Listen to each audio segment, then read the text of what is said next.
en esta palestra donde las voces se alzan y los caminos se bifurcan, donde el cristiano es romanista o testigo, o hay necios e insensatos, locos para contar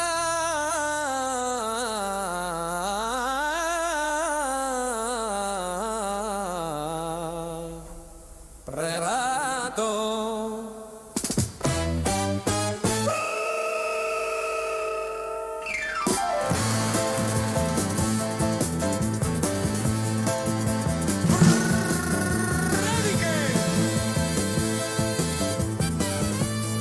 que sobrevuelan el Imperial y las 11 calvas. Cuervo y campaneros blancos.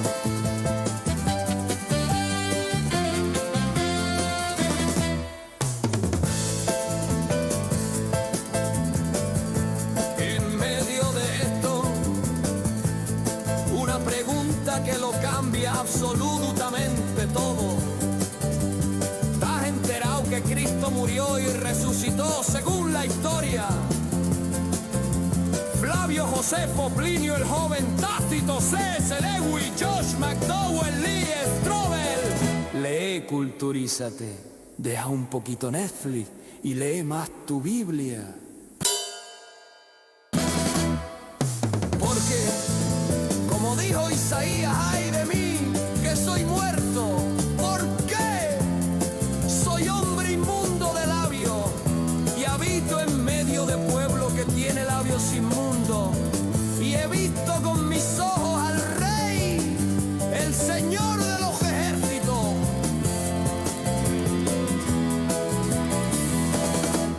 Aún así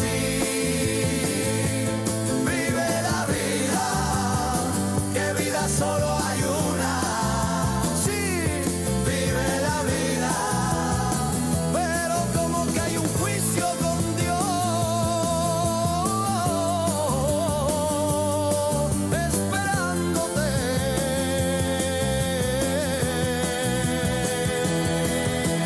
Esto es M28 Humor, el Evangelio en acción, una noticia que invita a cambiar de infierno a cielo. No hay más.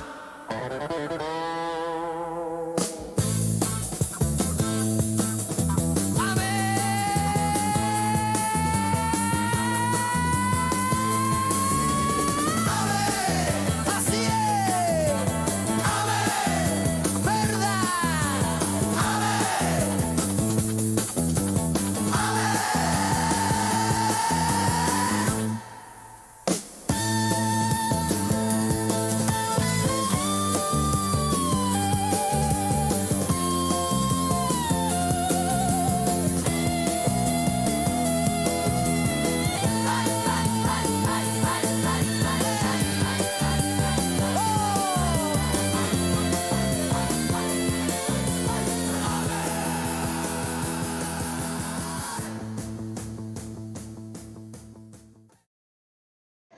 Ok.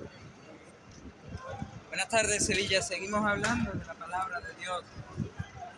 Varias preguntas para ir empezando. ¿Por qué algunos sevillanos buscaban en esa madrugada del jueves al viernes la talla del gran poder?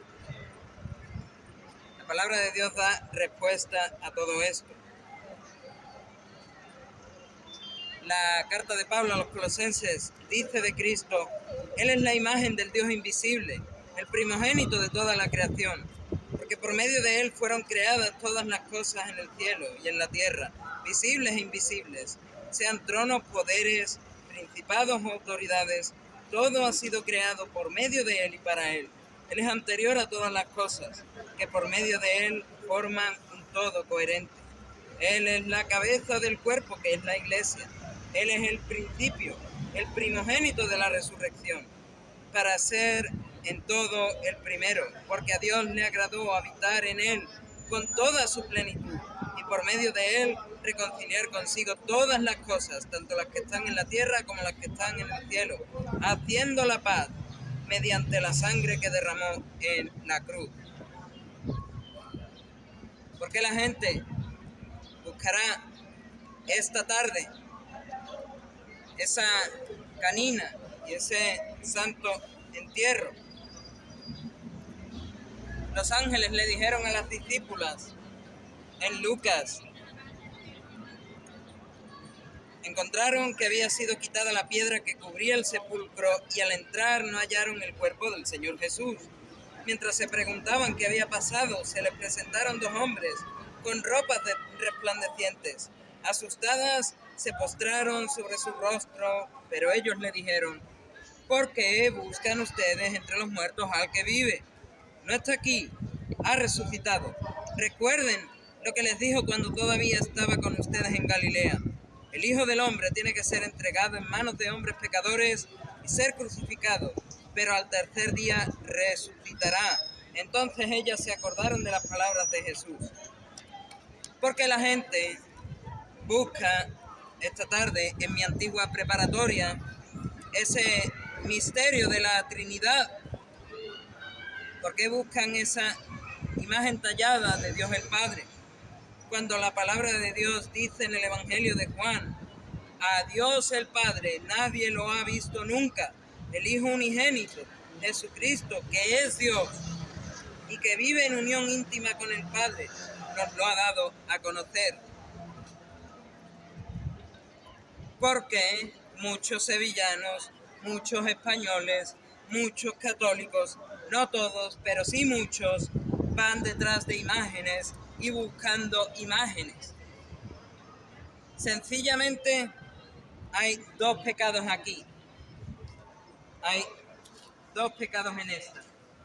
Dice Juan en el Apocalipsis, pero los cobardes, los incrédulos, los abominables, los asesinos, los que cometen inmoralidades sexuales, los que practican artes mágicas, los idólatras y todos los mentirosos recibirán como herencia el lago de fuego y azufre. Esta es la segunda muerte.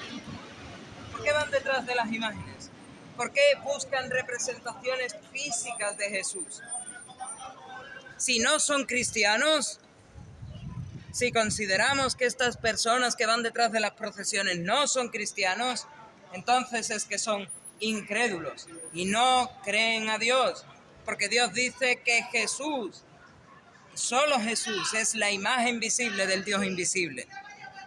Si fuesen cristianos o si se consideran cristianos, entonces una de dos, o como cristianos son mentirosos, o como cristianos son idólatras, porque se postran ante las imágenes y las adoran.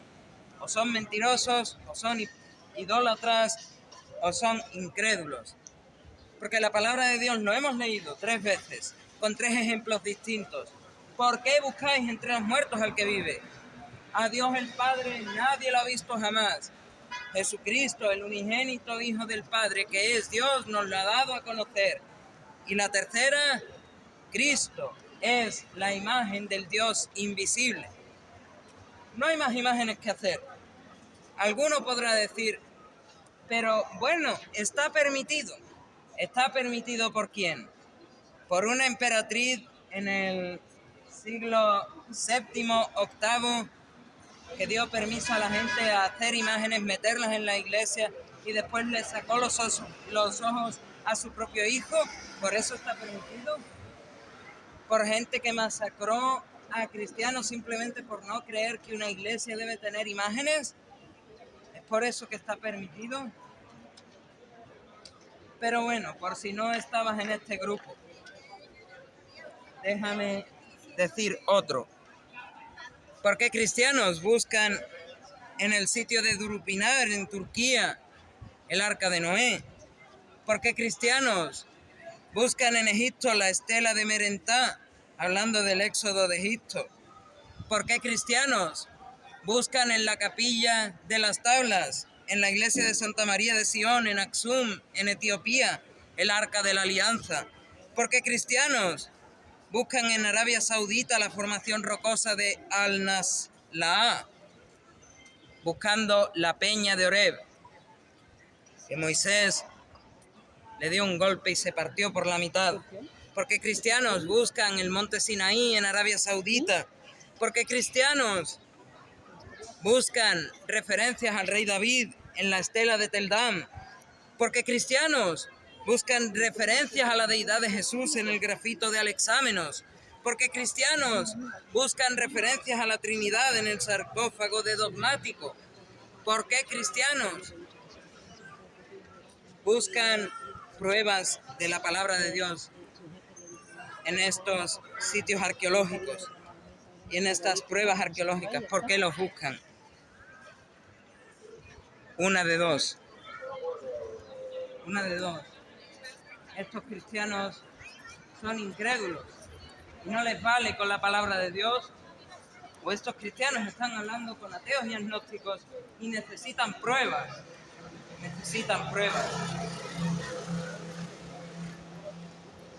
Pero ¿qué habíamos dicho justo al principio?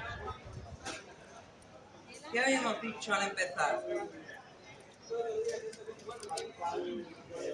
Porque habíamos dicho que el que busca las imágenes y no está leyendo la palabra de Dios, bien es un incrédulo, bien es un idólatra, o bien dice ser cristiano y es un mentiroso. Y habíamos dicho que el que buscaba los sitios arqueológicos, el que buscaba pruebas arqueológicas de la Biblia, ¿es un incrédulo o está hablando con ateos y agnósticos para darle pruebas? Pero ¿qué habíamos dicho? Y lo vuelvo a repetir, pero los cobardes, los incrédulos, los abominables, los asesinos, los que cometen inmoralidades sexuales, los que practican artes mágicas, los idólatras y todos los mentirosos. 3 pecados. Estos recibirán como herencia el lago de fuego y azufre, y esta es la muerte segunda. Y Dios lo deja muy claro. Si tú vives muerto en delitos y pecados, después de la muerte enfrentas un juicio. Un juicio demanda un veredicto. Este es el veredicto. Aquel cuyo nombre no estaba escrito en el libro de la vida fue arrojado al lago de fuego. Como habíamos dicho, incrédulos, idólatras y mentirosos recibirán como herencia el lago de fuego y azufre. Esta es la muerte segunda, ese lugar llamado infierno. Porque van buscando a la canina, van buscando al santo entierro, van buscando la imagen física de Dios el Padre en la Trinidad, van buscando al gran poder en la madrugada, al cachorro, al que yo cariñosamente llamo el viajero romano. Van buscando en las imágenes representaciones de Dios. En el mejor de los casos van buscando representaciones de Dios. En el peor de los casos creen que esa imagen es Dios. Por eso son bien incrédulos, bien idólatras, o son unos cristianos mentirosos. Así es.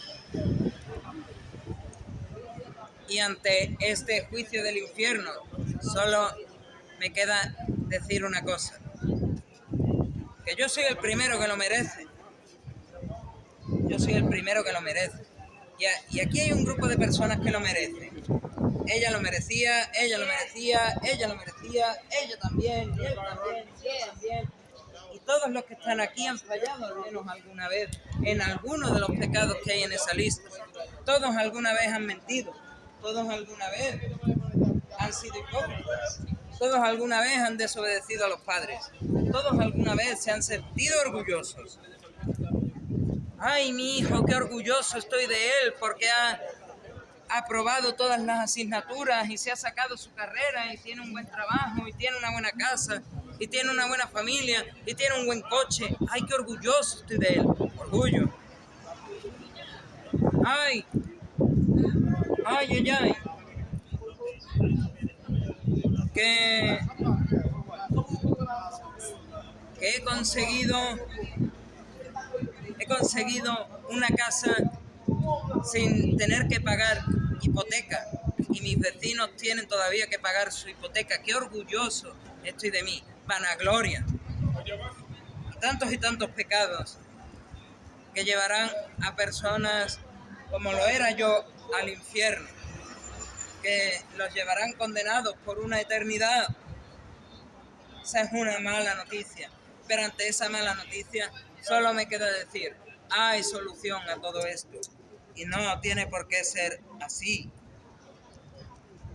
Dice la palabra de Dios. Al salir encontraron a un hombre de Cirene que se llamaba Simón y lo obligaron a llevar la cruz. Llegaron a un lugar llamado Gólgota, que significa lugar de la calavera. Allí le dieron a Jesús vino mezclado con hiel, pero después de probarlo se negó a beberlo. Lo crucificaron y repartieron su ropa echando suertes. Se sentaron a vigilarlo. Encima de su cabeza pusieron por escrito la causa de su condena, la causa legal, no la causa real.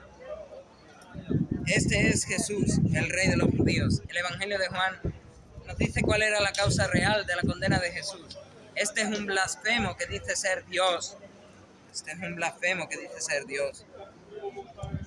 Y Jesús terminó desde el mediodía y hasta la media tarde. Toda la tierra quedó en oscuridad. Como a las 3 de la tarde Jesús gritó con fuerza, Elí, Elí, lama sabactani, que significa Dios mío, ¿por qué me has desamparado? Al instante, uno de ellos corrió en busca de una esponja, la empapó en vinagre, la puso en una caña y se la ofreció a Jesús para que bebiera. Los demás decían, déjalo, a ver si viene Elías a salvarlo. Entonces Jesús volvió a gritar con fuerza y entregó su espíritu. Sus últimas palabras, que están en otro de los evangelios, fueron, consumado es. Amén. Porque era necesario que Jesús, el Hijo encarnado de Dios, muriese para pagar nuestros pecados, que se humillase hasta lo sumo y fuese exaltado. Era necesario que Él naciese sin pecado. Era necesario que Él viviese sin pecado. Era necesario que Él sufriese las tentaciones del diablo. Era necesario que Él fuese Dios. Era más y más que necesario que Él fuese Dios, porque solo Dios podía perdonar las ofensas contra sí mismo. Solo Dios podía mostrarnos a Dios. Solo Dios puede mostrarse a sí mismo. Por eso decíamos que Él es la imagen visible del Dios invisible. Por eso decíamos que a Dios, el Padre, nadie lo ha visto nunca. El Hijo unigénito, que es Dios, Jesucristo, y que vive en unión íntima con el Padre, nos lo ha dado a conocer.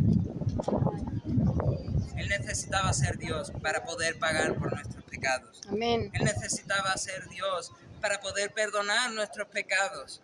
Los fariseos se quejaban en sus propias cabezas cuando en el Evangelio de Marcos, en una casa donde 4 amigos habían bajado por el techo a un paralítico, Jesús, sus primeras palabras con este paralítico fue, tus pecados te son perdonados. Y ellos decían, ¿quién puede perdonar pecados? Pues efectivamente sigue siendo así. Solo Dios puede perdonar pecados. En esto solo hay un grupo de los que yo denomino católicos históricos que va un poco en contra de esta afirmación de Jesús. Pero el resto dice, bueno, ora con una manta puesta en la cabeza, mirando el icono de Cristo, y tus pecados serán perdonados. Luteranos, anglicanos, episcopalianos, metodistas, presbiterianos, dicen en sus servicios una oración para que los mismos creyentes públicamente pidan perdón a Dios por sus pecados en medio del servicio. No es el reverendo, no es el sacerdote el que pide en esos 4 servicios no es el que pide perdón por los pecados del pueblo, ni el que otorga el perdón, sino que es el pueblo el que lo pide a Dios y Dios el que se lo otorga. Con los ortodoxos, como dije, es igual. El sacerdote no se otorga el poder en lugar de Dios de perdonar los pecados. Solo hay un grupo que se lo otorga y es el mismo grupo que dice: si tú no eres tan malo como Hitler, no irás al infierno. Pagarás un tiempo en la puntita de las llamas del infierno por tus pecados que no han sido todavía perdonados, irás al cielo. Curiosamente es el único grupo que se distingue de toda la cristiandad en cosas así. Los sacerdotes in persona Christi perdonan los pecados como si fuesen Dios. No son Dios, pero actúan en lugar de Dios. Los teólogos, teniendo absoluta sinvergonzonería, dicen: bueno, si no ha sido tan malo como Hitler, si no ha sido tan malo como Stalin, si no ha sido tan malo como Jeffrey Dahmer, puedes achicharrarte en las puntitas de las llamas del infierno por miles de años y después irás al cielo. Porque un solo pecado no es suficiente para mandarte al infierno, dicen. Pero Dios dice todo lo contrario. Santiago dice todo lo contrario. Ezequiel dice todo lo contrario. El apóstol Pablo dice todo lo contrario. Y muchas personas en las escrituras dicen todo lo contrario. ¿Qué es lo contrario? Porque el que cumple con toda la ley, pero falla en un solo punto, ya es culpable de haberla quebrantado toda. El que miente una sola vez es culpable de asesinato. No es culpable de los castigos de un asesino, es culpable de los castigos de un mentiroso que mintió una sola vez. Pero a nivel de dar sentencia, es exactamente igual que un asesino. Dios, para dar la sentencia de condenado, reo del infierno, no toma en cuenta qué pecado cometiste. Sí lo toma en cuenta para elegir en el infierno qué castigo tendrás. Porque no es lo mismo el que mintió una vez que el asesino en serie, que el que cometió un holocausto. No es lo mismo. Pero para condenarte sí es lo mismo. Así es. Por eso Jesús tenía que venir a rescatarnos. Por eso Jesús tenía que venir a pagar nuestros pecados. Por eso Jesús tenía que ser santo y apartarse para Dios, para que nosotros pudiésemos recibir su santidad. Por eso Jesús no debía pecar, para que recibiéramos de Él su justicia. Por eso tenía que ser perfecto para recibir de Él su rectitud.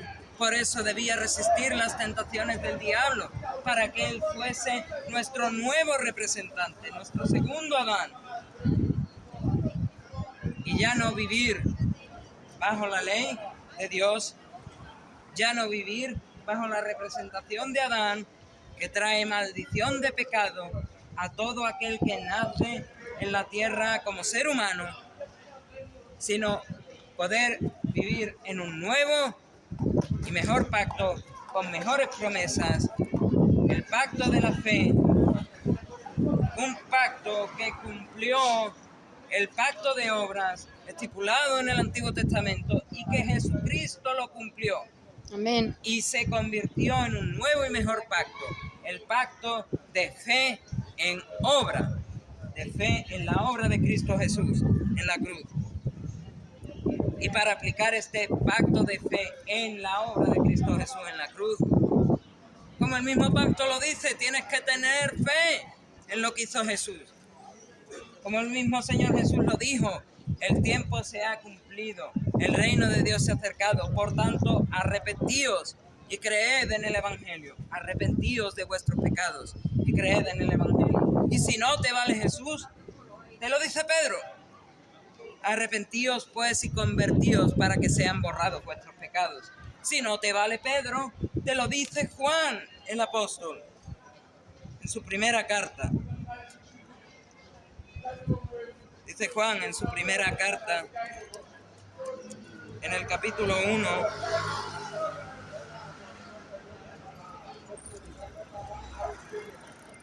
Juan 1 dice, pero si vivimos en la luz, así como Él está en la luz, tenemos comunión unos con otros y la sangre de su Hijo Jesucristo nos limpia de todo pecado.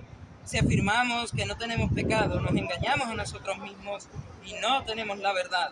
Si confesamos nuestros pecados, Dios, que es fiel y justo, nos los perdonará y nos limpiará de toda maldad. Si uno se arrepiente de los pecados, si uno pone su fe en nuestro Señor Jesucristo, segunda persona de la Trinidad, que Él murió, que fue sepultado y que resucitó al tercer día, ese es salvo para siempre. Amén. Tiene la seguridad absoluta de que ahora mismo le da un infarto y va directito al cielo, sin escalas por el purgatorio, sin pasar por el infierno y sin pasar ni mucho menos por ese juicio del gran trono blanco, donde estarán los que ya estaban condenados por no haber querido a Dios, por no haber querido volverse a Dios, por no haber creído en Dios. Como el mismo Señor Jesús dijo en Juan capítulo 3, Juan 3:36. El que cree en el Hijo tiene vida eterna, pero el que rechaza al Hijo, el que rehúsa creer en el Hijo, no sabrá lo que es esa vida, sino que permanecerá bajo el castigo, bajo la ira de Dios. Mi llamado hoy para ti es: deja la incredulidad, deja la idolatría, deja la mentira, déjate de buscar pruebas de la existencia de Dios, como si Dios necesitase ser probado. Nunca, nunca, nunca en la palabra de Dios. Dios dijo: id y probad mi existencia a los que no crean. Id y buscad imágenes de madera, de metal, de mármol, de piedra o de cualquier otro material de mi persona, como si fuese yo, o como si me representase a mí. No os hace falta. Nunca Dios dijo eso. Dejadlo. Si oyeres hoy su voz, dice el Señor, no endurezcáis vuestros corazones. Hoy es el día que hizo el Señor para que nos arrepintamos y para que tengamos fe en Jesucristo, para que podamos recibir la salvación y la vida eterna que nadie merecía, y podamos darle allí en el cielo a Dios toda la gloria y toda la honra y toda la alabanza que solo Dios merece. A Él sea la gloria.